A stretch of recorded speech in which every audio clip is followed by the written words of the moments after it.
Assalamualaikum. Mommy channel. কি channel? Mummy channel না, বলো এসবি সারপ্রাইজ ব্লগ চ্যানেল বলো। দেখো তোমার ভাইয়া বলতে এসেছে। এখন সারফরাজও শুরু করে দিয়েছে আমার দেখা দেখি, ভিডিও করা শুরু করলে সেও বলতে চায় আমার মতো করে। আর এইদিকে আমি সকাল সকাল পান্তা ভাত নিয়ে বসেছি। অনেক দিন বলছি কেন, অনেক বছর মনে হচ্ছে যে পান্তা ভাত খাই না।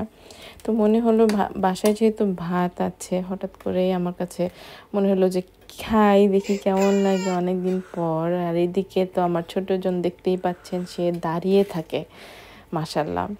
তো আমাদের এখানে তো অনেক ঠান্ডা পড়েছে, যেহেতু আমি এখানে মাংস নিয়েছি, তো মাংসটা একদম জমাট হয়ে গিয়েছিল, হাতে পুরো একদম ঠান্ডা বরফের মতো হয়ে গিয়েছিল, এই একটা অবস্থা। তো আজকে আমি আপনাদের সাথে একটা রেসিপি শেয়ার করব।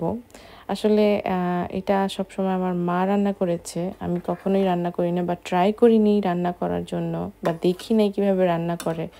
তো সারফরাজের বাবা এখানে 2 প্যাকেটে ছিল, দুইটা করে থাকে, তো 2 প্যাকেট নিয়ে এসেছিল আর আমাকে বলছিল যে রান্না করো। তো আমি আসলে এটা রান্না করার আগে কিছু রেসিপি দেখেছিলাম।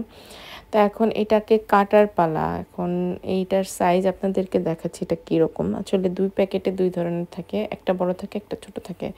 তো আসলে আমি অন ক্যামেরায় কাটতে পারছিলাম না, কারণ আমি ট্রাইপড ইউজ করি নাই, আমি এখানে হাতে ফোন, যার কারণে আমার অফ ক্যামেরাতেই আমি এই যে কেটে নিয়েছিলাম। উপরের যে খোলসটা ছিল এটা আমি কেটে ফেলে দিয়েছি, কারণ আমরা খাওয়ার সময় তো ফেলেই দিব, তো আমি আগে থেকে ফেলে দিয়েছি। আর নিচে যে লেজটা থাকে ওইখানের মাথাটা আমি কেটে নিয়েছি। তো এটাকে আমি 2 ভাগ করে নিব, মানে একটা পুরো আস্ত রাখবো না, 2টা ভাগে ভাগ করবো, যেহেতু বাসায় খাবো, তো ওইভাবে করে করছি আর কি। তো এইভাবে করে আমি প্রত্যেকটাই ঠিকঠাক মতো করে কেটে নিব, এভাবে সেম প্রসেসিংয়ে। তো এই যে কেটে ধুয়ে আমি এখানে নিয়ে এসেছি, আর এখানে আমি হালকা হলুদ দিয়ে দিব ভাজার জন্য, এবং সাথে মরিচের গুঁড়াও দিয়ে দিব। আমি সবসময় ভাজার সময় হলুদের গুঁড়োর সাথে মরিচের গুঁড়োটাও ইউজ করি, আর সাথে পরিমাণ মতো হচ্ছে লবণটা দিয়ে দিব। এই তো এখন আমি আলাদা কড়াইতে একটু তেল নিয়ে নিব। তেল নিয়ে তেলটা গরম হয়ে গেলে এর মধ্যে আমি যে মেখে রেখেছি লবস্টারগুলি সেগুলি দিয়ে দিব। আর দিয়ে দেওয়ার পরে হচ্ছে এটা ভালো মতো একটু ফ্রাই করে নিব।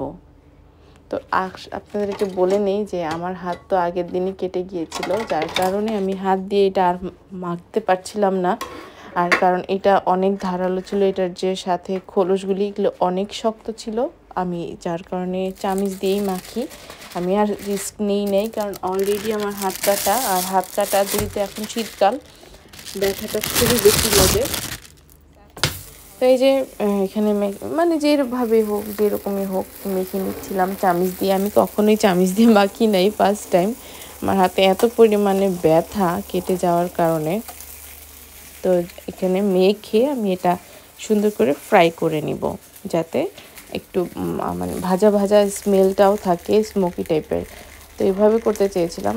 এমনিতে তো যখন খেয়েছি আম্মু সবসময় ভাজা রেখেছিল, সাথে পেঁয়াজের ভাজা, কিন্তু আমি এটা একটু ভুনা ভুনা করবো, যেহেতু ভাতের সাথে আমি মানে খাবো। আর এখন একটু সাংসারিক হয়ে গিয়েছি, যার কারণে ওই ফ্রাই ট্রাই এখন আর খাওয়া টাওয়া হয় না, কারণ বাচ্চাদেরকেও খাওয়াতে হয়। তো এখানে আমি একটু মানে গ্রেভিটা রেখেছি। তো এই যে আমি তেলটা যখন গরম হয়েছে, আমি এর মধ্যে এটা দিয়ে দিয়েছি। আসলে রান্না করতে করতে করতে এখন এমন একটা অবস্থা যে মানে কোনভাবে রান্না করতে হবে সেটা অলরেডি মাথার মধ্যেই চলে আসে, যে এটা এইভাবে রান্না করলে মেবি ভালো হবে। তো এই যে আমি ভালো মতো এটা ভেজে নিচ্ছি। আর একটা কথা আপনাদের সাথে শেয়ার করি, যে এখানে তো সব কাজই একাই করার লাগে, তো এর জন্য আমারই এই যে শাহজাদকে নিয়ে দেখতে হচ্ছে শাহজাদ কী করছে। শাহজাদকে আমি ঘুম পাড়িয়ে নিচে চলে গিয়েছি। তো এই যে তাকে এই দিকে ঘুমিয়ে পাড়িয়ে দিয়েছিলাম, সে চলে গিয়েছে ওই দিকে। যাই হোক, সে ঘুমানো অবস্থাতেই ছিল, বাট ঘুমানো প্রায় 2.5 ঘন্টার বেশি হয়ে যাচ্ছে। তাই আমি চিন্তা করলাম যে ঘুম থেকে জাগিয়ে ফেলি, অনেকক্ষণ যাবৎ না খাওয়া, হয়তো বা এর মাঝখানে উঠেছিল, আমি টেরও পাইনি, কারণ সে এইখানে চলে এসেছে। এই যে সে কান্না শুরু করেছে। সে ঘুম থেকে উঠলেই ঘুমের মধ্যেই কান্না করে, আর যখন দেখতে পারে যে সে তার মাম্মি তার পাশে, সে তখন কান্নাটা থামিয়ে দেয়। তো এই যে সে উঠে গিয়েছে আমার বাচ্চাটা।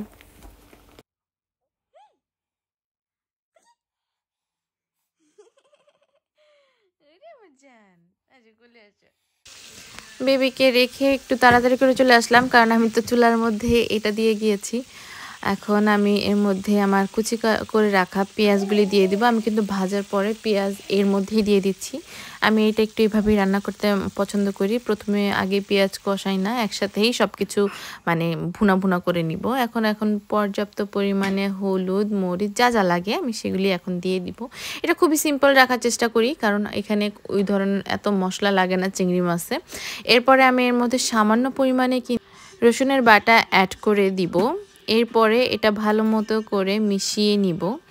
আসলে রান্না সবসময় এক ধরনের হয় না, কারোই হয় না। আমি আমারটার কথা বিবেচনা করেই বলছি, কারণ একই রান্না যদি আমরা বারবার করি সব সময় কিন্তু টেস্ট সেম আসে না। তো আমি যখনই রান্না করি আমার এক এক সময় এক এক টেস্ট হয় আর কি। এরপরে আমি এটাকে ঢেকে দিব, ঢেকে একটু কষিয়ে নিব। কষানোর পরে এর মধ্যে আমি সামান্য পরিমাণে পানি দিয়ে দিব, যেহেতু এটা ভুনা ভুনা রাখার ট্রাই করছি। আর পাশে আমি ডাল রান্না করছি, পাতলা ডাল। আমার বাসায় ডাল থাকবেই, কারণ আমার বাচ্চারা এবং বাচ্চার বাবা ডাল খুবই পছন্দ করে। তো এইখানে আমার কিন্তু চিংড়িটা রান্না কমপ্লিট। এরপরে ডালটাকে রান্না করব। এর মাঝখানে আপনাদেরকে দেখিয়ে দিই যে আমার ছোট বেবিটা কোথায়। সে কিন্তু এখানেই বসে আছে মাম্মির সাথে। সারফরাজের বাবা সেট আপ করে দিয়েছে যে তুমি রান্না করলে যেহেতু বেবি শুধু কান্নাই করে, বারবার যাওয়া লাগে, তাহলে একটা কাজ করো, বেবিকে তোমার পাশেই বসিয়ে রাখো। তো আসলে এই বসিয়ে রাখার কারণে সে চুপ ছিল। এরপরে সারফরাজের বাবার টিফিন রান্না করে দিচ্ছি। এখন রান্না করব ম্যাগি। এটা আমার কাছে কারি ফ্লেভারটা একটু বেশি ভালো লেগেছে, তো এটাই এনেছি। ক্যাপসিকাম, তারপরে মিক্সড ভেজিটেবল, টমেটো, তারপরে পেঁয়াজ, রসুন সামান্য একটু, ম্যাগি কিউব, এগুলো দিয়ে সেটা একটু সটে করে নিব। অ্যান্ড দেন আমি একটু আমি নুডলসের মশলাটা দিয়ে নুডলস দিয়ে দিব। করতে টাইম লাগে না। এই যে সারফরাজের বাবার টিফিনের নুডলস রেডি। আর লাস্টে ভুলে গিয়েছিলাম যে ভাত বসাতে হবে। ভাত বসানো শেষ, ডাল রান্না শেষ, চিংড়ি মাছ শেষ। আজকের মতো ডাল। নুডলস দিব তোমাকে। ওকে, দেখো তোমার ভাইয়া কি খাচ্ছি। এই তুমি কি খাচ্ছ? ছি, আসো, তোমাকে নুডলস দিই বাবা, আসো। এই যে ভাত খাবো এখন, দেখি কেমন হলো আর কি। এটা নেব না, এটা নেই। ওরকম কিছুই রান্না করি নাই, বাট আমি এতটুকু করতে অনেক হরণ হয়ে যায় এই আর কি। এখন খাবো এটা, ডাল নিব, একটু ঝোল দিয়ে খেয়ে দেখি।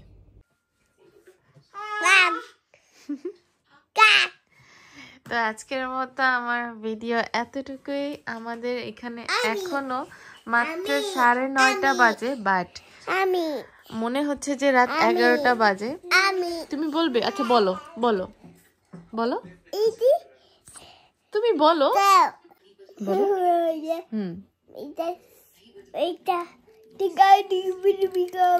হ্যাঁ, সবাইকে এখন আল্লাহ হাফেজ বলে দাও। আল্লাহ হাফেজ। সবাই আমাদের ভিডিও দেখবেন। আজকাল খুব